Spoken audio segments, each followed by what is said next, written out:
Hello, and welcome to the Nonfiction Authors Podcast. I'm Carla King, your host, and today we're talking with Derek Murphy about how to use AI prompts to help you craft each stage of your story.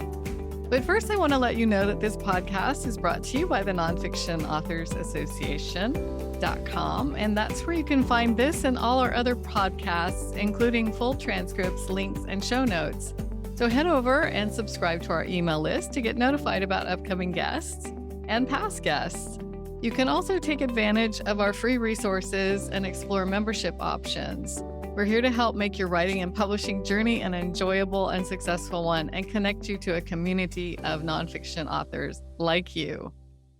Now, I'm thrilled to introduce our guest, Derek Murphy, who has been featured on CNN for his nomadic lifestyle, renting castles, but mostly leads a quiet life helping authors publish better books and succeed faster. Derek has a PhD in literature. He's a ghostwriter, a developmental editor, a book designer, founder of creativeindie.com, and he's really into AI. And during this talk, we're going to reference his one-page plot outline, chapter by chapter. We're not going to, go through every single step at creativeindie.com/plot-outline if you want to follow along. Hey, Derek. So I don't know. Where do you want to start? Well, we were talking just before we started about plot outlines in general, because most memoir writers just want to tell their story. So they have a bunch of episodes. Maybe they've had a cool life and they have a lot of stories, but a bunch of stories all together isn't really a memoir. Most memoirs are written like novels. So it's a narrative nonfiction where there's a story and that needs to follow some kind of a template, which means stories that are successful, they build momentum. So you kind of start to sympathize the main character, the protagonist. There's a lot of scene description, but then more and more conflict happens until a final turning point that forces the protagonist to change or have some kind of moment of awareness, which is something you can do either at the beginning with planning and plotting, or you can do it after you kind of organize all your episodes on a timeline. But you've got to identify those critical pieces that you're building towards. That's just about taking your story and turning it into a successful product, because books are products and they fail or succeed depending on whether people finish them, whether they got something out of them. So that's what I do as like an editor, but I've also put out templates because I wanted to get better at writing my own books. I had to figure out, how do I make this work? It took me a long time. So I put out 24 chapters for fiction, and I think I have 2 different 10-chapter outlines for memoirs that I think work pretty well.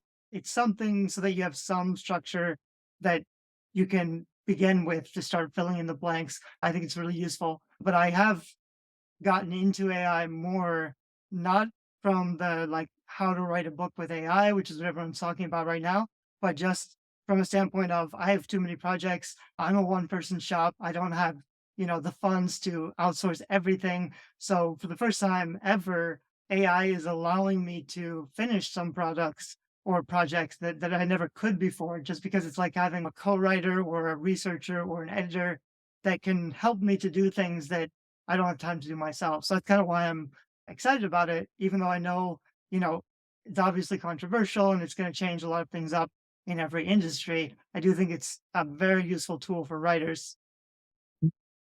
So you mentioned you have your novel plot outline that I'm looking at is 24 pieces or chapters. And you mentioned the memoir outline is 10. I think most memoirs are shorter, but it kind of depends if you're writing narrative nonfiction is like a story. I do think 24 chapters. I write about 2,000 or 3,000 words per chapter. So it turns it into 60 or 70,000 words. But another type of nonfiction that's more like the self-help how-to type stuff that maybe isn't just narrative nonfiction memoir, but it's a little more, I have knowledgeable advice that I want to share. So it's more of that kind of a book, I think. Mm-hmm. Right. And, even in prescriptive nonfiction, self-help, etc., the authors who write them tell stories to illustrate their points all Sure. along. And it's important because nobody remembers information. So if you just give people a bunch of information or advice, they won't care about it. They won't remember it because you can't visualize it. So the idea with stories is that you need to put pictures in people's heads and make them feel things, which you can only do with stories. So it's a really good idea to like start a chapter with a story, like an unfinished story. Like you start and build up to the point of crisis or conflict, but you don't resolve it. And then you give all the advice and information. And then at the end of the chapter, you end that story and then start a new story leading into the next chapter. Because if it's just information, people just can't get into it. So by bridging it with pictures, people visualize the scene and they feel the setting a little bit, and then they're more able to remember or Mhm. identify with the information. Yeah, it brings to mind the one that I can remember is this psychologist, Esther Pearl, which I think, she's such a bestseller and a great voice for psychology and marriage and family. She always uses story. And Mhm. I remember her advice because I remember the stories and the evolution of the couples that she's talking about. She even does that on television now. She has a television program. So I think that's a good example. But so let's get to how we can get AI to help us with these. And maybe we could just start with the broader structure, which is Act One, Two, and Three. Mhm. So with the easy thing I like to do when I'm outlining that I've been doing recently with ChatGPT is I'll just put in my 24 chapter outline uh, and say like I have a story idea. This is what the story I want to tell, like a one paragraph summary, and then I'll give it my 24 chapter outline and say, can you convert my story into this like suggestions. That doesn't quite work if you're writing a memoir because you probably already have your own stories. So ChatGPT will just make things up which aren't going to be applicable to you. But you could have like, here's 100 messy episodes. Which of these would fit better on this 24 chapter outline? And can you organize it for me? That's one way to do it. Or you could say like, here's my mind dump. Here's 5 pages of my mind dump of my entire story, my life history. If you just make like a, bullet point list of your life history events and then say, I need to write a best selling narrative memoir. What's the best way to structure this? Could you turn this into an outline that would be a popular best selling nonfiction book? And it can just do some of that work for you of organizing your content. So Act One is before you get to the really big stuff, you have to sympathize your character. And it's difficult with a memoir because typically the protagonist goes through a learning curve where they will become a better person. So a lot of people start off with a unlikable character on purpose because they think, but he'll be redeemed and it'll make sense later. But if you start off with two unlikable protagonists, people aren't going to enjoy any of the story because they have to like the person enough to who's going through these changes to stick with it. And they realize the person they were at the beginning is not who they want to be. And I don't think all authors really build their memoirs that way to get to that point. And that could be very therapeutic, but it's not really very enjoyable necessarily for the reader. So if you're going to write for yourself just to process your feelings, it doesn't matter how you write it. But if you want to write a memoir that other people enjoy enough to talk about and share, it becomes a bestseller. So, how do you get ChatGPT to help you with? With narrative nonfiction, there's always a balance of momentum. So you start off with small things and you build to the really big things. If your first couple chapters are all violence and chaos and shouting and screaming and stuff, then there's nowhere to go anywhere in the story. Like your emotion is at a 10 in chapter one. So then when you get to that final crisis point, there's nowhere for you to go. You've already shown your max emotions. You want to show interesting stuff without showing the internal emotional outbursts. So you want to hold it in and try to contain yourself as the situation gets more and more impossible until you reach a point where the emotions come to a highlight of your culmination of your final dramatic instance, your lowest point. It's actually not, if you look at my 24 chapter outline, there's two final battles, which can be metaphorical in memoir. And there's the final battle where they completely fail because they had the wrong idea about what they wanted. They had flawed information. So they fail. That's the dark night of the soul or the lowest point. Then they have the other final battle, which they in the heat, in the middle of the battle, they figure out their fatal flaw. They have their flash of inspiration or insight or epiphany mid battle. Maybe they don't figure it all out yet, but they see what they haven't seen before and they choose to resolve this situation differently than they've ever done before. And that's how things get resolved in that final peak. But something that can work really well is you start off with what's going to be right before the Dark Night of the Soul, your most dramatic, crazy, entertaining story, like the biggest one you've got, the craziest thing you've ever done. You start there in the first chapter of the preface, but you don't finish it. You don't resolve it. You get to that moment of conflict or crisis, and then it's something like, but let's go back to the beginning, which they do all the time in movies. Like they start with that hook, that's the big thing. Then they go back to this is the way it started. Here's the whole story, building up to that point of crisis. You give the resolution. That's the dark night of the soul. You take a pause, you reflect, and then you have a few more chapters that get to that second big final conflict scene where this time you have the awareness to see differently and choose differently. I think that's a format that can work pretty well. So a couple things come to mind for me here, and I just want to refer to Stephanie Chandler and Kristen Iris talked outlining a memoir in nonfiction just a few weeks ago. And Jordan Rosenfeld talked to us about flashbacks and backstory and how to insert that. I was thinking also about Cheryl Strayed. She was definitely a flawed character at the beginning of her memoir. Wild, her mother had died. She was having random sex. She was doing heroin, and all of that. So you open with that, but somehow she was a sympathetic character, I think, because she was so deeply flawed and she had a reason to be going down that dark hole.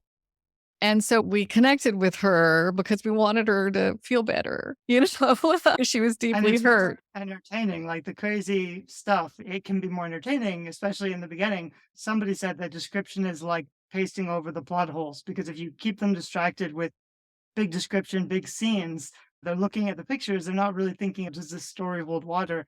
And the backstories, and you want to start with the big scenes and keep things moving.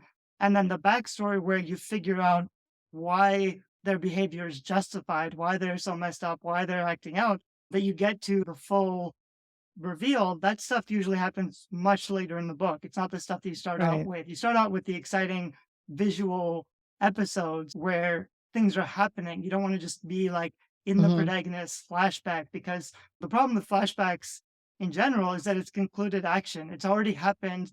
The result is known. So there's no suspense or intrigue. We don't know what's going to happen or like how is this going to work out because it's all concluded. It's all happened already. There's no, what could happen next, which is what keeps people reading.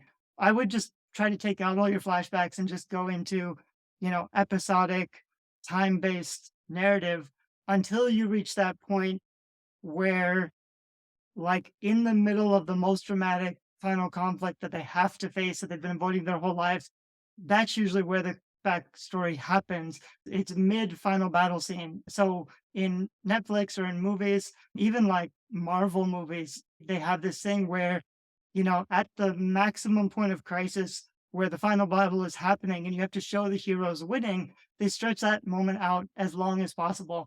It's that moment usually like where the heroes and the antagonists are, head to head pushing against each other. The metaphor is depicted visually like they're pushing with force or they're pulling with force. It's like a tug of war. And then in that scene, before it gets resolved, there's long flashbacks where they dig into, it's always the whichever character resists it the most, whoever this challenge is the hardest for, that's whose story it is.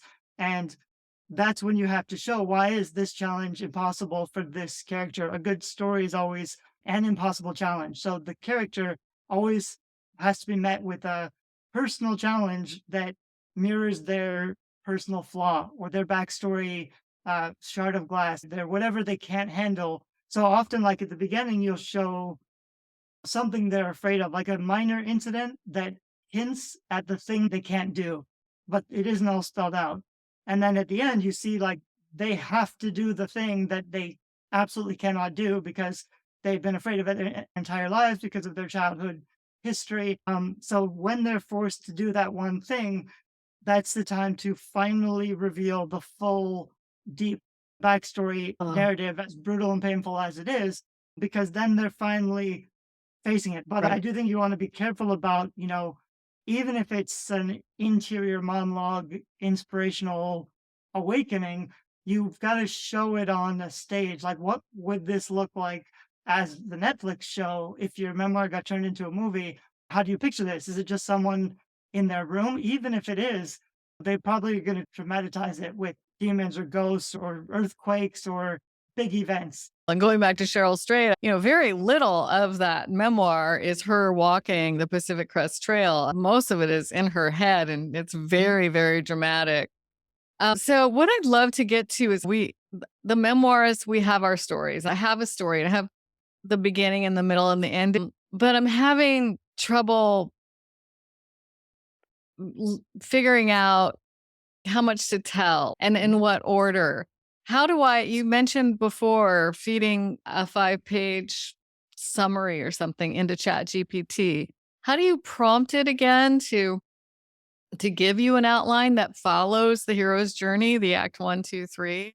There's a lot of different writing tools, and Mhm. ChatGPT 4 is probably the best and the easiest. It's like having a chatting co-writer buddy. So it remembers the thread, and you can just prompt it with something. And if it doesn't do it right, you can say, that sucks, try it again, do it different. Mostly you just tell it the role you want it to be. So I'll usually say something like, you are a developmental editor who works with New York Times bestselling memoirists. I have a story idea. I want you to be my writing coach. And it will adopt that personality. You can either give it specific styles, like even if I just say like in the style of a best-selling memoir book, but I could feed it specific author names or passages, or if like I really like my own writing, I can give it a few pages of my writing and say, learn this style. This is Derek's style. We're going to use this from now on. Now you're talking about actually having it do the writing for you. Even if I'm just fixing my writing, like maybe I've got Mhm. all the stories and I've written a rough draft, but it's just not as pretty as Mhm. I'd like it. Yeah, it is good for both parts. But I think where a lot of memoirists that I know of get stuck is how to structure it. And And they're what do you not think? following the hero's journey, which is the typical story structure. Right. I'd So do you just mostly really focus. just put a 5-page summary in there and see what happens, or Yeah. what do you do? I'll say, Yeah. make this better, make this tighter, make this more engaging, more entertaining. I would even, if I don't know what order, I'd probably do like act one, act two, act three. Here's my 20 episodes for each act, but I don't know how they should be arranged. And then I'd say, you know, can you organize this content for the most dramatic, entertaining way? Or I think my 24 chapter outline works pretty well. So if I just gave it like, here's my 3 acts and my episodes, and it's basically like 24 chapters and a 1 sentence prompt for the kind of thing. It's not a what happens in the story, it's just the kind of thing that could be happening at this point in the story. And so are saying episodes. So would they be scenes or mini stories? What would those Uh, episodes be? which Something is, that a director could make a movie scene yeah, out of or a TV show right. scene from. So my Right. chapters will probably have 2 scenes and then I'll separate in the middle. So you can do a scene break when there's a transition. It's got to have a starting point and an ending point. And you want to start just before the action and cut off mid action, like before it's resolved. And then the next chapter, probably you will continue it or resolve it. Anyway, if you're doing cliffhangers, it depends if you want to do that. But if you resolve every story, then there's no point of pushing it forward.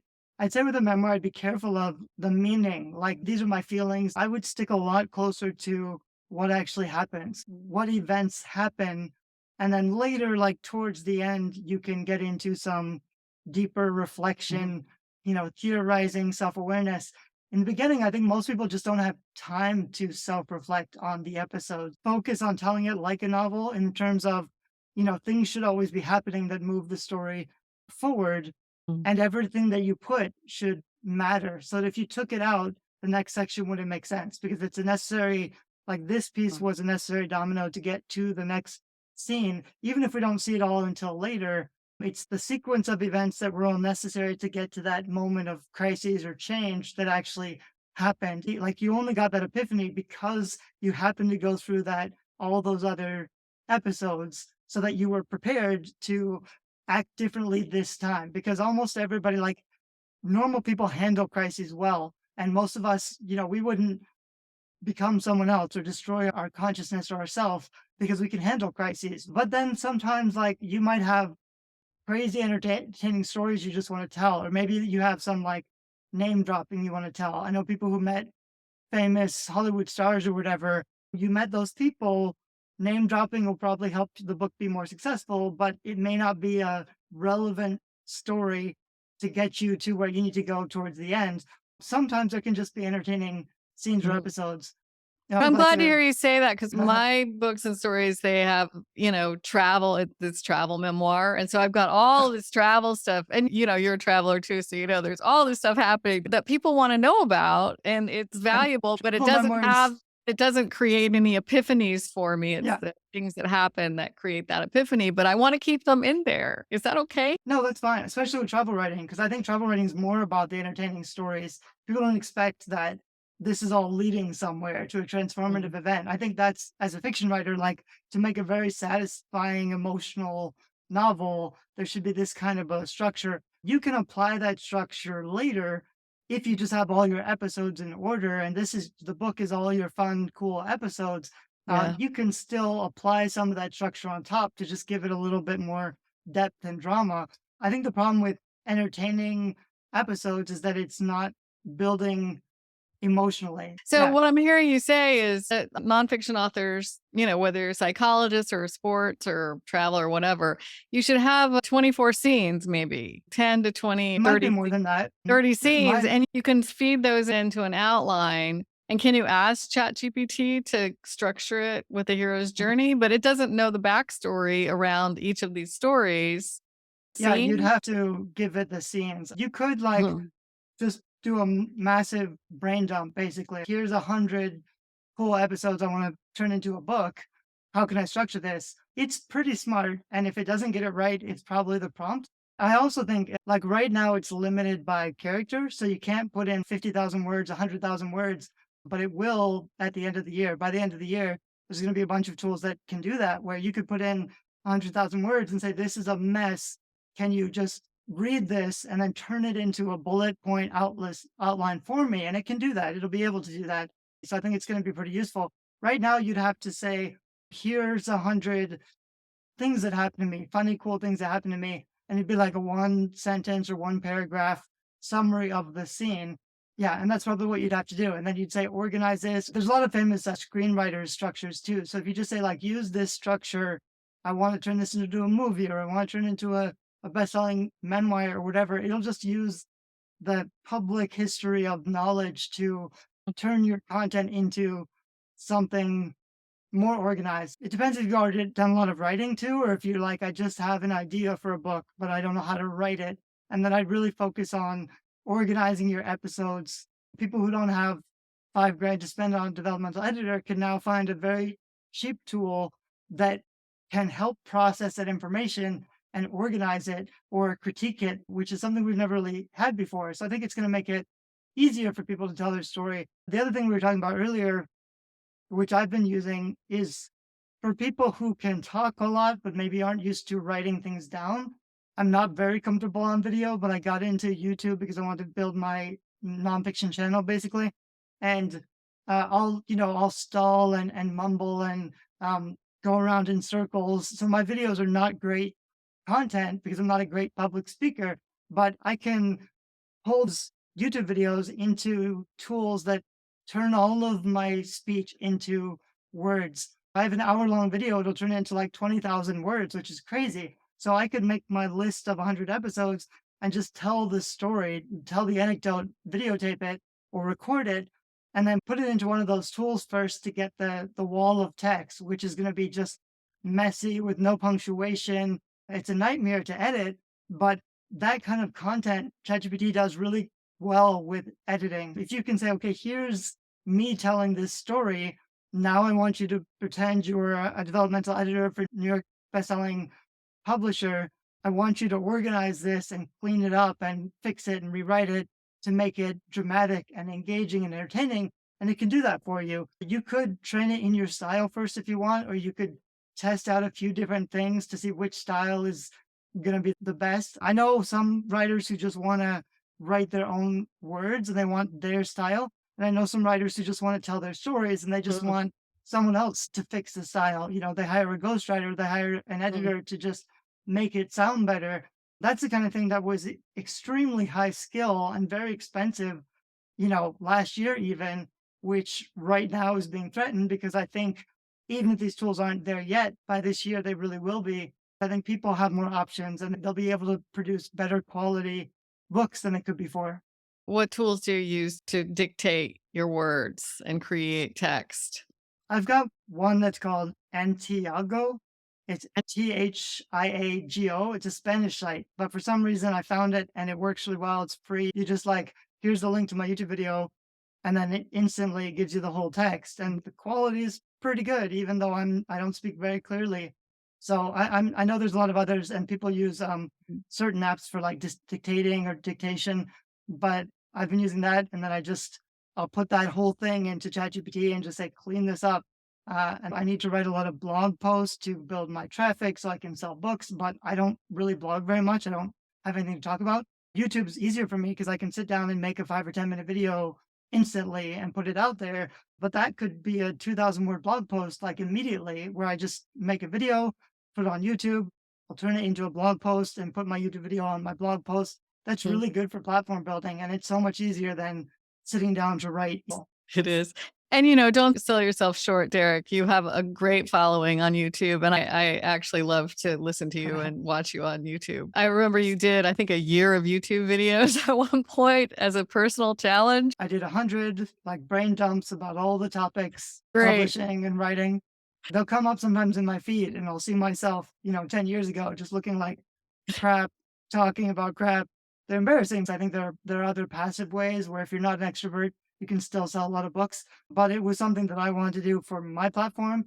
So I still they could be so much better if I had an editor or if I did fancy stuff. Right. But there's value in doing it the easy way, even if the quality is less good, because I basically focus on content. I put out a lot of content. The value is really good because it's good information, even though the production quality is really low because I don't invest, in making good looking videos.